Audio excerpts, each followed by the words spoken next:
Գյուրջան Կասկադ, ցանկացած համեմատություն մեր օգտին է։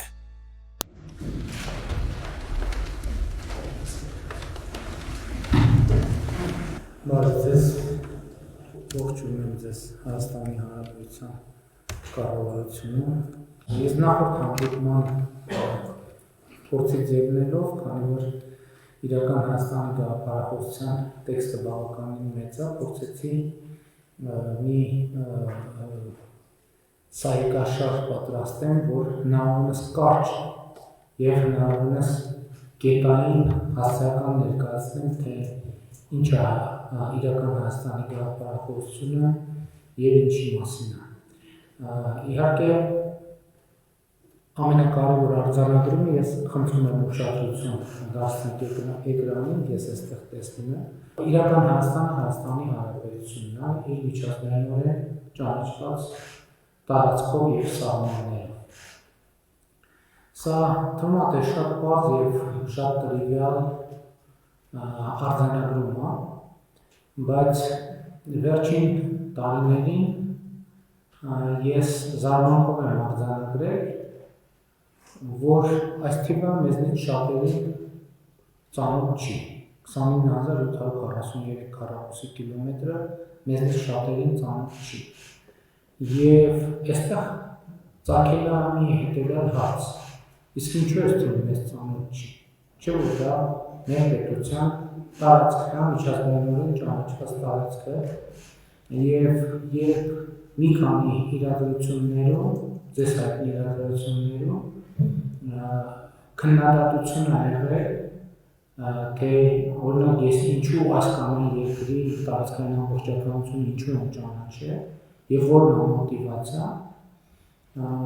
ես իհարկե նախկինում եմ ասել, բայց հիմա ուզում եմ արձանագրեմ, որ դրա ամենակարևոր մոտիվացիան հետեւյալն է, որ նախ մենք ինքներս մեր երկրի տարածքային ամբողջականությունը պիտի ճանաչենք եւ այդ արձանագրումը շատ արտասովոր է, որ կարող է պարզվի, որ մենք ինքներս մեր երկրի տարածքային ամբողջականությունը չենք ճանաչել, այն նկատառումով, որ դա այդքան էլ ճիշտ չի կամ այդքան էլ հասկանալի չի կամ Հայաստանի մասին մեր պատկերացումներին չի համապատասխանում։ Ու այստեղ է ֆունդամենտալ խնդիրը, ընդ որում ես ուզում եմ ասել, այստեղ է ֆունդամենտալ սխալը, բայց ես չեմ ուզում, որ մենք խոսենք, չեմ ուզում այստեղ խոսեմ եզրակացությունների լեզվով, ուզում եմ, որ մենք քննարկենք եւ փորձենք իրար հետ գալ եզրակացությունների եւ ինչեւ կապված է մեր իմ հաջորդ արձանագրումը, որը ուղիղ կապ ունի նախորդ արձանագրման հետ։ Հայրենիքը պետությունն է, սիրում ես հայրենիքդ, ուժեղացրու պետությունը։ Ինչու եւ ինչով է հնարավոր այս ձևակերպումը ընդհանրապես որևէ իրականության եւ մասնավորապես մեր իրականության։ Այս էլ է շատ հետաքրքիր հարց։ Ճիշտ է, այս նախադասության հետ ես ինքս կապ ունեմ իր ստեղծման, բայց տենց լինում է, չէ՞, որ ինչ-որ մի նախադասություն ասում ես, հետո դու ինքդ սկսում ես վերլուծել։ Ոնց կարա այդ միտքը ծնվեր։ Ինչու է այդ միտքը ծնվում։ Ոնց է միտքը աշխատում եւ ինչի է ծնվում։ Եվ ես այս մտքի հետևից գնալիս արեցի մի արձանագրում, որը բոլորիս հայտնի է, ընդ որում ինչ-որ այսօր խոսել ենք եւ շատ հաճախ ինչ-որ խոսում ենք, ամեն ինչը բոլորիս հայտնի է, ուղղակի երբեմն անցնում ենք եւ չենք նկատում։ Եվ ես առաջարկում եմ մի միտք էլի քննարկման համար, հայրենիք եւ պետություն հարաբերությունների։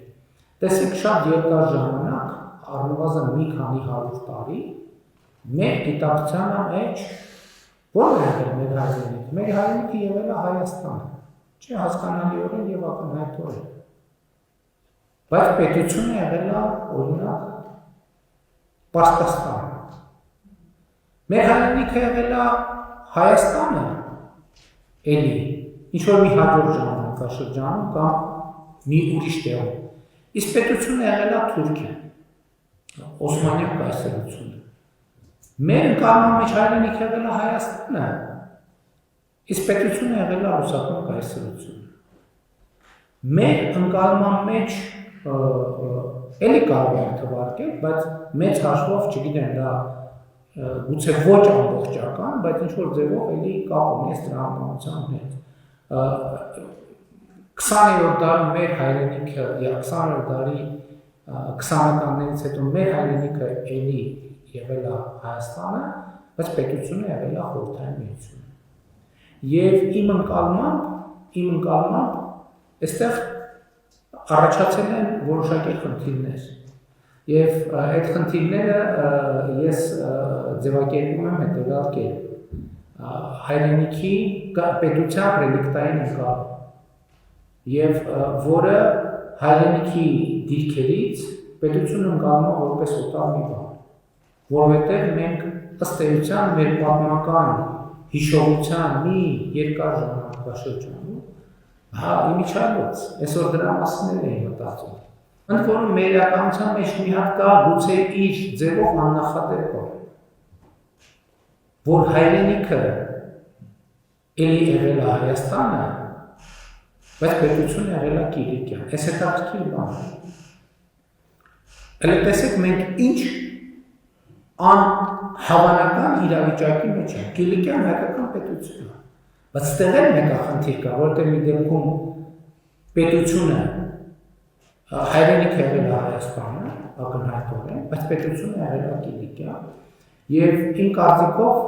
ստեղ ճեղք է առաջացել, իհարկե դա այսին թվարկածների նախորդող շրջանում կարող ենք դնել նախորդը եւ դրանից հետո սկսենք հաշվարկը եւ մենք անկախություն ստանալով մի պահից գուցե էլի հարցավոր առաջարկում է մեր պետությանը վերաբերվել ենք կամ այսօր ես մեկ տենց եմ զգում մեր պետությանը վերաբերվում ենք նույն դիստանցիայով այսինքն Հայաստանը մեր հայրենիքն է, այստեղ խնդիր չկա, բայց պետությունը ոնց որ թե մեզ այդքան հարազատ չի, ինչքան մեր հայրենիքը։ Եվ այստեղ ֆունդամենտալ խնդիրներ են առաջանում, որտեղ կարա թվա հարց, հա ինչ անենք, դե հիմա Հայաստանը մեր հայրենիքն է, ոչ շտով պետությունը այդքան բան չլինի, հարազատ չլինի։ Այստեղ ֆունդամենտալ խնդիրներն են, որ օրինակ հայրենիքի վարչական օրենսգիրք չի լինի։ Հիմա պետության վարչական օրենսգիրք։ Հայրենիքի քաղաքացիական օրենսգիրք չի լինի։ Հիմա պետության քաղաքացիական օրենսգիրք կամ հայրենիքի սիրված թեմաներից մեկը հարկային օրենսգիրք չի լինի։ Հիմա պետության հարկային օրենսգիրք, էլ ինչ ասեմ, հայրենիքի իմիջիայլոց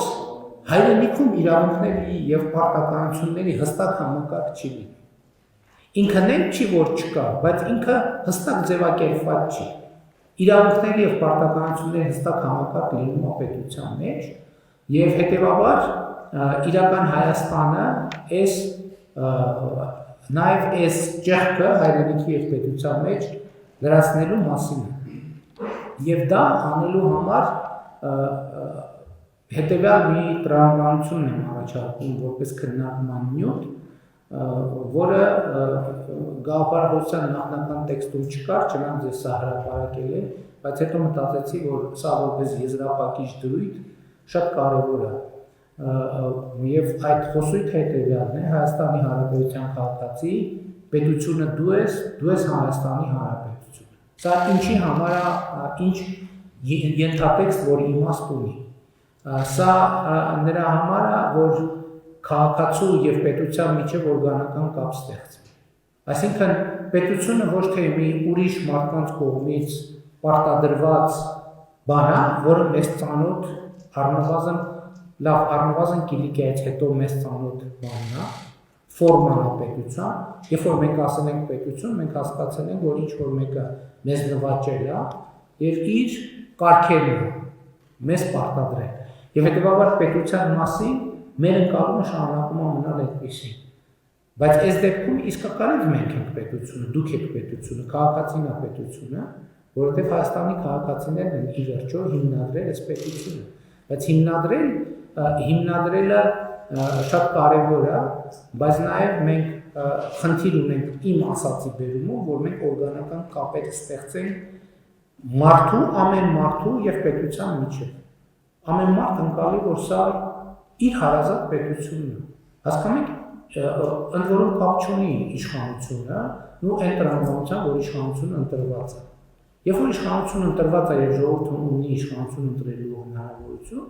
իշխանությունը ըստ էության այն կառավարիչների խումբն է, ում ժողովուրդը որոշում է, ոնց է որոշում, ինչու է որոշում, կարևորը որ ազատ օրինական մրցակցային, բայց դա դեռ ուրիշ թեմա է։ Այսինքն իշխանությունը, կառավարությունը չի կարելի, եթե նույնիսկ շատ չսիրված է կառավարությունը, նույնացնել պետության հետ։ Այսինքն կառավարությունը հարվածելու համար, կառավարությանը հարվածելու համար հարվածել պետությանը,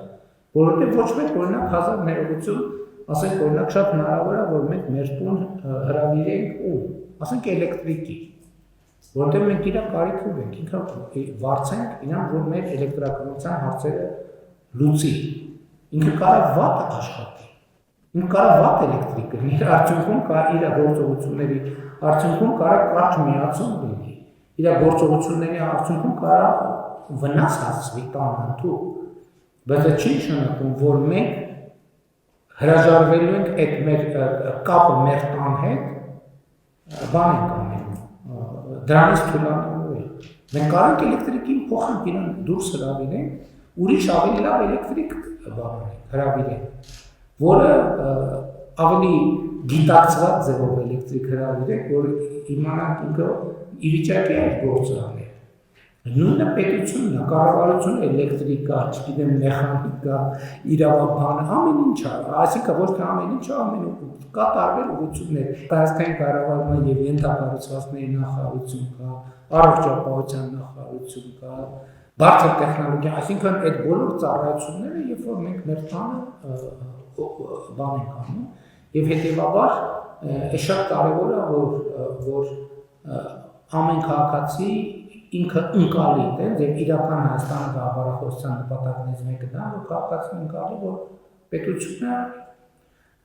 պետությունը ինքն է։ Ինչալով սա շատ կարևոր զուգահեռ է տանում բանի ժամանակի Լյուդովիկոսի հայտնի բանի հետ, խոսքի հետ, որը ասում է, որ պետությունը ես է։ Այսինքն այս զուգահեռը հիմա Հայաստանի Հանրապետությունում քաղաքացին պետք է ասի պետությունը ես եմ եւ կառավարությունն էլ քաղաքացուն ասում է, որ պետությունը դու ես։ Եվ հետեւաբար պետության կարիքները հոգալը որպես իր ապրելու տեղ քաղաքացուն պետք է նույնքան բաներ ընկալելի լինի։ Տան հոգսը մեզնից յուրաքանչյուրը իր տան հոգսը համարում է իր լեգիտիմ հոգսը։ Եվ տան հոգսը լուծելու համար մենք ինչ ենք անում։ Մենք փորձում ենք աշխատել, աշխատանք ունենալ, եկամուտ ունենալ, վաստակ ունենալ եւ տան հոգսերը հոգալ։ Նույնն է պետությունը, որովհետև մենք ընդ որում այդտեղ ամենատարբեր կոմպոնենտներ կան, սկսած անվտանգությունից մենք պինդ դուռ ենք ակում, որպեսզի բան չլինի, հեշտ չլինի ներխուժը դերտում, ենթադրենք ամենատարբեր կարիքներ, որոշակի կոմֆորտ ենք փորձում ապահովել, լավ մթնոլորտ ենք փորձում ապահովել եւ այլն եւ այդպես շարունակ։ Դրա համար դա անելու հնարավորություն եւ գիտելիք ունենալն է, բայց այդ ամեն ինչը տան մակարդակում ամենայն դեպս մենք ավելի շատ ենք համարում մեր իսկ անելիքը։ Չնայած եմ ասում այդ ամեն ինչը միջավայրային երևույթ, այնպես չի, որ առանձին վերցրած մարդը այդ ամեն ինչը կարող է անել, բայց եթե պատկերացնենք, որ միջավայրը ձևավորվում է այս տրամաբանության մեջ, հետեւաբար պետությունը, հայրենիք պետությունը, որպես աշխատելու, ստեղծագործելու, վաստակելու, երջանիկ լինելու, ապրելու եւ վայելելու միջավայր, որը պետք է քաղաքացուն հնարավորություն տա աշխատանքով հարստանալ եւ հետեւաբար նաեւ հարստացնել պետությունը եւ այստեղ է որ հաջորդ կարևոր արձանագրումն է իրական Հայաստանի գաղափարախոսության, որ մենք միշտ համարանքով ենք վերաբերվել, ամեն դեպս իմ լրագրողական գործունեության ընթացքում եղել այդտեղ, ես մոնիտորինգ չեմ արել, բայց վստահ եմ, որ եթե մենք մոնիտորինգ անենք մեր մամուլում Հանրապետության հիմնադրման առաջին օրերից, ես համոզված եմ, որ 95 եւ ավել տոկոսով որտեղ խաց այնտեղ կաց արտահայտությունը դիտարկվել է նեգատիվ կոնտեքստում։ Որովհետև դա ընկալվել է որպես արտագաղթի կարգախոս։ Այսինքն ասում ենք, այն մարդիկ արտագաղթում են, որովհետև առաջնորդվում են որտեղ խաց, այնտեղ կաց սկզբունքով։ Բայց ոչ մեկ հարց չի տվել, ես էլ հարց չեմ տվել ինձ։ Թե բայց մի րոպե, բայց մարդը իր հայրենիքի ու պետության մեջ ինչի հաց պետք է չունենա։ Այսինքն, որ մարդը իր հայրենիքի եւ իր պետության մեջ չունի հաց, մենք դա նորմալ ենք համարել։ Համենայն դեպս հարցին այդ դիտանկյունից չենք նայել։ Ասում ենք դե այս ժողովուրդը առաջնորդում է որտեղ հաց այնտեղ կաց տրամաբանության։ Բայց մյուս կողմից այնտեղ որտեղ չկա հաց, խնդիր է, չէ՞, կարելի է որոշակի ժամանակ ասկետային կյանք վարել, բայց սնունդը հացը կենսական կարիք է, բայց նաև հացը, երբ որ կա հաց, արդեն ինքը ավելի այլ բաների անհրաժեշտություն առաջանում, այդ թվում հոգևոր։ Եվ իրական Հայաստանի գաղափարախոսությունը փորձ է անում պետությունը եւ հայրենիքը եւ հացը դնել նույն շղթային ու տրամաբանության նույն բանաձևի մեջ, որ դրանք տարբեր բաներ չեն։ Հենց այդ ամեն իրականության մեջ պետությունը, հայրենիքը, ինչպես արդեն ասացի, եւ հացը եղել է միշտ ուրիշ տեղ, որ մարդ պետք է գնա ուրիշ տեղ աշխատի, որպեսզի հաց վաստակի, ու կարող է հայրենիքում ինչ որ մի ժամանակավոր ապրի, հետո էլի գնա, հաց վաստակի, հետո էլի վերադառնա։ Այս շատ կարևոր դրույթ է, որ մենք պետք է պետություն ընկալենք որպես բարեկեցության գործիք, որովհետև սա շատ կարևոր բան է։ Հայաստանի Հանրապետությունը ինչի համար է, եւ ֆունդամենտալ առումով իրական Հայաստանի գաղափարախոսությունը անդրադառնում է Հայաստանի Հանրապետության ֆունկցիոնալ նշանակությունը։ Ի վերջո Հայաստանի Հանրապետությունը մեզ համար հենման կետ է այլ ավելի ուրիշ հայրենիք եւ պետություն ունենալու համար, թե Հայաստանի Հանրապետությունը ինքը այն նպատակ պետությունն է, որը մենք ունենք, որը միջոց է կամ գործիք է, կամ որը տարածք է մեր քաղաքացիների երջանկությունը, բարեկեցությունը, անվտանգությունը եւ զարգացումը ապահովելու համար։ Այսինքն Հայաստանի Հանրապետությունը հենման կետ է ուրիշ հայրենիքի մասին երազելու համար, թե Հայաստանի Հանրապետությունը այն հայրենիքն է եւ այն պետությունն է, որը մեր երազանքների պետությունն է, եւ իրական Հայաստանի գաղափարախոսությունը նախագիծը փորձ անում այս հարցը նույնպես հաշտեցնել, որ ասել, որ Հայաստանի Հանրապետությունը հենման կետ չի ուրիշ երկրի մասին երազելու համար։ Հայաստանի Հանրապետությունը հենց այն երկիրն է, որը ունենալով զարգացնելով մենք պետք է արձանագրենք, որ հասել ենք մեր երազանքին։ Եվ այս տրամաբանությամբ, քանի որ երազանքը միշտ ապագայի հետ է կապվում, այս էլ է շատ կարևոր բան, որ ապագայի մասին մեր պատկերացումներ պետք է որոշակիորեն համենայն դեպս իրական Հայաստանի գաղափարախոսությունը առաջարկում է, որ ապագայի մասին մեր պատկերացումներն էլ մենք փոխենք, որովհետև մենք միշտ կամ հաճախ կամ երբեմն ապագան ընկալում ենք որպես հեռու մի բան, որը որպես հեռու մի բան, բայց իրականում ապագան այդքան հեռու բան չի, որովհետև ապագան կախված է այսօրվա մեր գործողություններից, կամ այսօր առավոտը, այսօր արդեն ապագա է, չէ՞, որովհետև դեռ պիտի տեղ ունենար։ Եվ այս ինչ կապ ունի եւ ինչա կարևոր, ինչի եմ շեշտում սա, որովհետև երբ որ ապագան ընկալում ես հեռավոր մի բան,